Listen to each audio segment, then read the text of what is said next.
दोस्तों, यह कहानी एक छोटे से गांव की है जहां मोहन नाम का आदमी अपने परिवार के साथ रहता था। उसके दो बच्चे थे, एक लड़का और एक लड़की। करके का नाम गौरव और एक लड़की का नाम सौम्य था। मोहन आलू का व्यापार करता था। गांव में सबसे ज्यादा रईस और पैसा वाला था, लेकिन मोहन और उसके पूरे परिवार को पैसे का बहुत ही घमंड था, क्योंकि उसके पास व्यापार में बहुत पैसा आता था। गांव के लोगों से मोहन कहता है, अभी तुम लोग तो मेरे सामने बहुत ही छोटे लोग, तुम्हारी मेरे सामने कोई औकात नहीं है। तुम गरीब लोग गंदे कीड़े के समान हो। मोहन भाई, इतना घमंड अच्छा नहीं होता। आज तुम्हारे पास इतना पैसा है तो तुम किसी को कुछ भी नहीं कह सकते। अरे जाओ यहां से, तुम जैसे लोगों से मुंह नहीं लगता।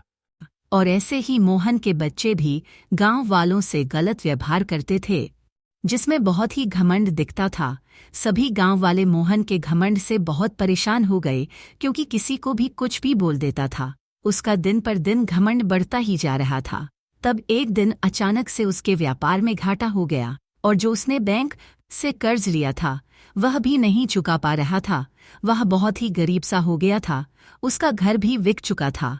पूरा परिवार सड़क पर आ गया था, खाना खाने के लाले पड़ गए थे।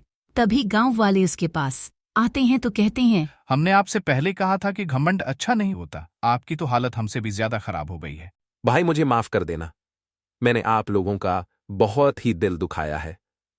आपने सच कहा था कि घमंड अच्छा नहीं होता। भाई, हमारा फर्ज बनता है मोहन की हमें मदद करनी चाहिए और उसके खाने और रहने की व्यवस्था करनी चाहिए। कुछ दिन बाद मोहन धीरे धीरे अपना व्यापार फिर बढ़ा लेता है और पहले जैसी स्थिति हो जाती है। लेकिन वह किसी से घमंड वाली बात नहीं करता था। वह सबसे हाथ जोड़कर बात करने लगा था और सभी गांव वालों की मदद भी करने लगा था। दोस्तों, इस कहानी से हमें यह सीख मिलती है कि हमें घमंड नहीं करना चाहिए, चाहे पैसा हो या कोई और भी चीज, क्योंकि एक दिन ऐसा आता है कि उसे बर्बाद कर देता है।